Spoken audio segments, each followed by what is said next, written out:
importante. Y hablando aquí, sobre todo, estamos metiéndonos.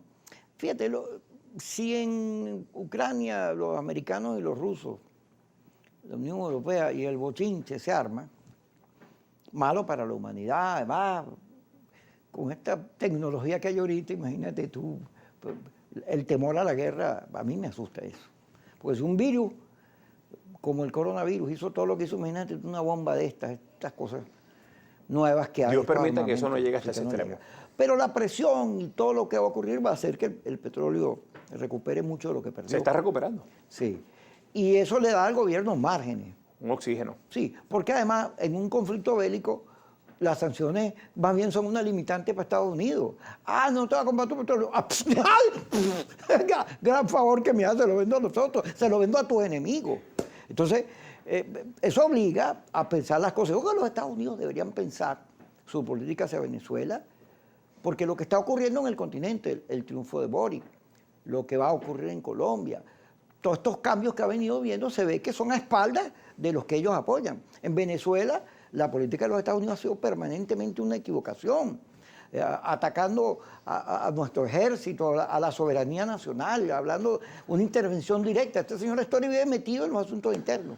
Entonces, la geopolítica hay que verla bien y hacerse llamados sensatos. El primer llamado es, bueno, a la paz, pero el segundo también es que tienen que entender, los rusos tienen que entender y los americanos tienen que entender que los países son autónomos y toman decisiones autónomas y respetar la soberanía de cada uno. No puede ser que...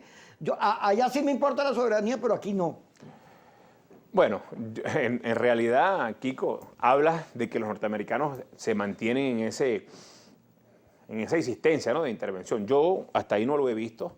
Yo creo que el tema de las sanciones, como tú lo estás tocando, es algo muy profundo, bastante complejo, porque las sanciones son reacciones de las democracias del mundo ante la violación sistemática, ante la violación clara, evidente, de la violación de los derechos humanos en nuestro país. Para nadie eso es un secreto.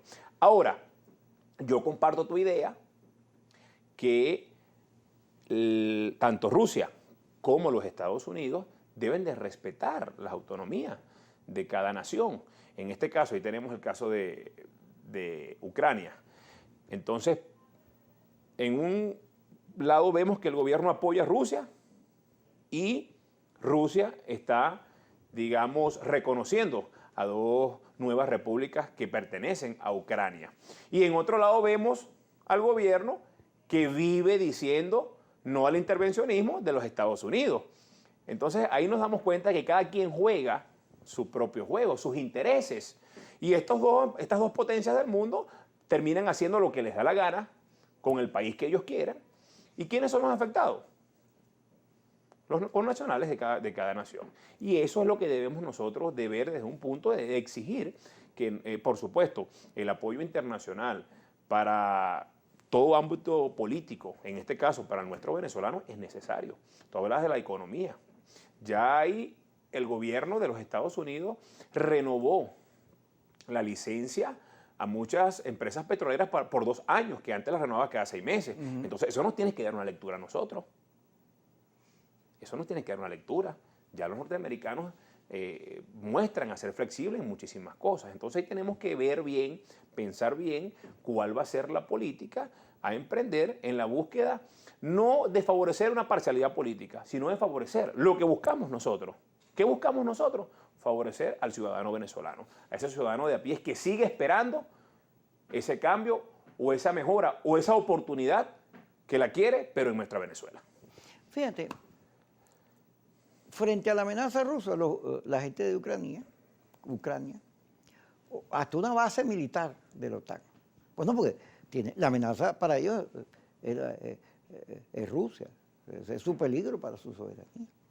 Pero mete una base de la OTAN allí, es como meter una base rusa en México. No, más, te lo pongo más cerquito. Más cerquito. Más cerquito. Okay. Bueno, acuérdate del conflicto de los misiles con Cuba. Sí. Para esa potencia eso es jamás de los jamás. Pero lo cierto es que los países que son débiles frente a estos grandes buscan juego. Por supuesto. Buscan, entonces se alían con el diablo con tal de... Con ese no me quiero aliar yo jamás. Sí, pero como uno no sabe quién es el diablo, sí, claro. porque en Estados Unidos, Unión Soviética, hay gente que, los comunistas, pero bueno, primero, Putin ya no es comunista. Eso pasó ahí, eso es viejo. Hay unas nuevas realidades. Y luego, en el caso de Biden, fíjate, Biden gana la elección frente al engendro diabólico de Donald Trump. Ese sí es el diablo. Mira, diciendo, entre otras cosas, gente en el Partido Demócrata, que la política de Venezuela era equivocada porque le estaban cediendo terreno que era comercialmente propicio de los Estados Unidos, terreno de los Estados Unidos, se lo estaban cediendo a los chinos y a los rusos por estas políticas de sanciones y de cerramiento, y que más bien había que hacer lo contrario. Obama, en varios textos frente a Cuba, tenía la política más bien de apertura, en vez de estar cerrando y sanciones, apertura a Cuba, porque Cuba, tú le metes libertad de comercio, que puedan viajar, y abre la puerta y eso se cae inmediatamente. Lo que lo mantiene más bien es la amenaza, la intervención. Es una política que les favorece a ellos para permanecer en el poder. Ahora, Kiko, estamos hablando, porque es un tema que no podemos... Estamos dando vueltas. Es un tema, el tema de Ucrania, de Rusia, es un tema que no podemos dejarlo a un lado. Hablabas de que si ese conflicto bélico agarra fuerza, automáticamente el precio del petróleo sube, eso puede oxigenar a la administración actual, pero esa política internacional, repito, aunque no la podemos dejar a un lado, los problemas de los venezolanos nos siguen agobiando. Así son. Mira, hay que tratar de sacarlos de la geopolítica, todo lo contrario de lo que hicimos, aunque es muy difícil. Sí, los problemas de los venezolanos nos siguen agobiando. Aquí seguimos viendo una Venezuela donde muchos creen que el país se arregló porque vemos negocios, algunos pocos negocios prósperos, pero cuando sales de un negocio de esos prósperos, Kiko, seguimos viendo a nuestro compatriota comiendo de la basura. Esa es una realidad.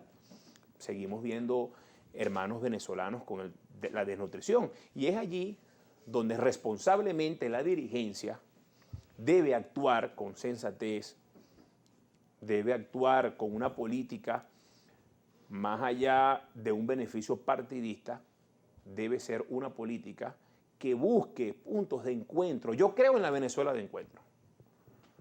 Yo creo en la necesidad y ojalá se reanude el diálogo en México, o el acuerdo, o la mesa de negociaciones, como le quieran llamar, porque si le dices de un término, te pueden catalogar de colaboracionista. Entonces tienes que buscar decir todos los términos posibles. Yo creo que debe haber unos puntos de encuentro para salir de este desastre, Kiko. Tenemos que buscar, tenemos que conversar, tenemos que ver de qué manera logramos una política que no sea en beneficio nada más de nuestra organización política. Una política que beneficie a ese ciudadano, a ese pueblo que está esperando por nosotros.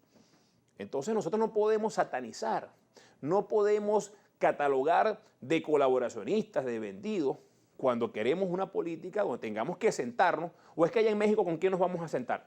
Nos vamos a sentar gobierno-oposición y habrá que incluir allí a todos los sectores necesarios que puedan aportar hacia la solución de ese medio. Vamos al corte. Seguimos hablando de todos estos temas porque tienen relación. Por supuesto. Bueno, esto se va es que no lo podemos hacer a un lado. Todo esto es un juego donde hay que la ver geopolítica. La geopolítica. Ay, a lo que hemos llegado.